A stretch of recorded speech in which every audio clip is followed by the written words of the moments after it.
Hey everyone, we're very excited here to have Austin Fabel, Director of Business Development of Fresh Hospitality, here to join us today. So Austin, pleasure to meet you. Thanks for having me on, man. It's good to be here. Yeah, absolutely. If you could, just give us the background on you and also Fresh Hospitality. You guys have a really interesting concept where you have that sort of intersection between, operators, restaurateurs, sort of the entrepreneur mentality and technology. So it'd be great to share a little bit more. Yeah, so for me, it's actually, I worked my way through college in restaurants. And it's funny, I worked in one called Big Bad Breakfast in Oxford, Mississippi, which we then invested in later on. Really? Several years ago, so it's kind of a full circle sort of deal. That's awesome. I've been involved in food my whole career. After that, worked at Nestle, managed the Kroger account for a number of years, decided I wanted to be back to Nashville, linked up with some old friends who were involved with Fresh Technology. Great music scene in Nashville is what I hear. It's a great music Never scene. been. You really kind of, it's not so much anymore, but liking country music is a big plus for growing up in Nashville. Nice. But came back, fell in the circle with the right people, and then joined Fresh Hospitality. And what we do there is we help entrepreneurs grow. So what we'll do is we'll take someone who has a very successful food truck, we'll help them open their couple first brick and mortars, maybe take someone who's got successful brick and mortar locations, help them pivot to a franchise model. Really just sticking with the idea that we help entrepreneurs grow. Mm-hmm. Wherever you want to go, we're here to help you get there. And that, whether that be financial capital, real estate connections, technological systems in the back, we really tailor our method to every single individual we work with to help them achieve their own goals. And each of the brands you work with, so from a food truck to a brick and mortar to someone becoming a franchise, and those are really, three unique, demographics or brands. How do you guys kind of work as a company, between those concepts or with the entrepreneurs? What are the kind of the first things you guys look for when you guys come in to chat with them? Sure. Well, of course, looking at a P&L and seeing financial statements is a big deal. But really, it's people that we invest in. What are your goals? How committed are you to getting there? And what are your long-term goals? Are you looking to build this up real quick and exit? Do you have one successful concept, but you want to become a celebrity chef or like a high-end entrepreneur? Do you want to open up several concepts?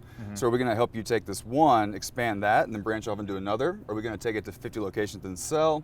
It's specifically tailored to whatever the individual goals of the individual are, whether that be a chef or a franchise owner or whatever it may be. And how do you guys kind of implement technology with that to help achieve their goals? It's embedded in everything we do. Yeah. From inventory management, labor management, working on things like AI, kiosks, automation. Really, the way I like to pitch it is, so say you make the best chicken tenders in all of Nashville. I don't, but I wish I did. Yeah, I love chicken tenders. So say you make those great chicken tenders. Love People it. come, they line up around the block to come see you, right? Yeah. We want you to focus on that. We want you to focus on making the best chicken tenders you possibly can. Focus on the customer. You're not an accountant, you don't know real estate, you don't know technology, and you can spend all this time learning that, but that's going to take you away from what made you successful in the first place, which is those chicken tenders, customer experience. So we handle all of that. We allow you to do what made you successful in the first place, have control of sort of your brand, the way you look, but everything on the back end, we handle and allow you to scale. And there's certain things you see, like trends in the market, trends in the industry going towards help them focus, help the restaurateur or operator focus on making the great food, while other technology can take care of everything else? Absolutely. So we're constantly trying to stay on the bleeding edge of technology here, whether it be AI, automation, robotics, IoT, all of those things. And really what we like to do is have a pretty open dialogue. What do you need to be successful? What are you seeing out in the marketplace, and how can we bring it to you as part of our package, as part of our service to help you be more successful and stay on the bleeding edge of these things? And what do you guys think about customer engagement from that aspect? From what aspect? The importance of customer engagement, communicating with customers, knowing what they're thinking, what they want. Yeah, absolutely. So it's important to open up those channels of getting customer feedback, communicating with them, whether that be around what they feel about your menu items. Of course, if anyone's dissatisfied with their service or the food they got, being able to get ahead of that, leave a response, in some way interact with them. And I think it's very interesting, and not a little subtle plug here, but what you guys do is very interesting because we've experimented with chatbots before. Obviously, traditionally there's been phone support, email support. But that's not really working with the generations coming up right now. We see a lot of text, which is what's very interesting about what you guys do, but being able to just text into a brand, ask a simple question, whether it be calorie count, making a reservation, whatever, it's the way that the future is going to communicate. It's just immediate, it's instant. I don't have to go to my computer, I don't have to log into anything, I can just pull up my phone and do it. So I think that's going to be something very interesting to explore, is how we go about placing online orders, making reservations online, getting feedback, leaving reviews, because it's going to be instant. Yeah. And if you're not on the cutting edge of that and being able to respond and react to that feedback, you're going to be a step behind. And 24/7. All the time.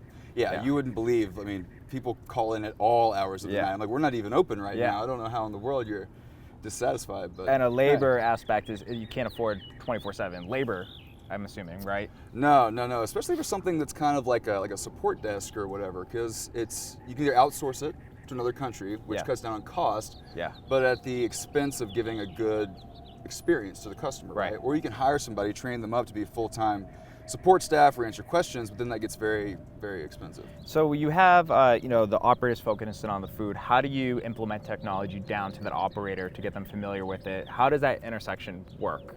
It's all about training them, right? So we have a lot of proprietary systems in the back that do things like inventory, recipe management, all of that. We come in, it's a very hands-on process for us. We make sure it's part of everything they do. It's ingrained in every single daily practice, quality checks, prep sheets, all of that. It becomes basically a lifestyle, how you run your brand. It's not just little one-off technologies that do good things here or there. It becomes part of who you are, how you operate, and ultimately how you scale. Really cool. And what's your favorite food item? Oh man, that's a real tough one. See, I'm not a picky eater at all. My favorite food item probably would be the wings at Martin's, if you're gonna go with one of our concepts. We have a downtown location. It's got 3 floors. Where is it located? Downtown Nashville. Okay. The wings are incredible. Love the Alabama white sauce. Alabama white sauce, awesome. What is that? Yeah. It's a white sauce, like a barbecue sauce, but it's white in color. Interesting. Originated from Alabama, I do believe. That's awesome. But yeah, the barbecue there is great. If you're ever in Nashville, give me a call. We'll get together, have a little barbecue. Awesome. Thanks, I appreciate it, man. This was fantastic. Absolutely. Yeah. Thank you for joining us today. Sure. Awesome.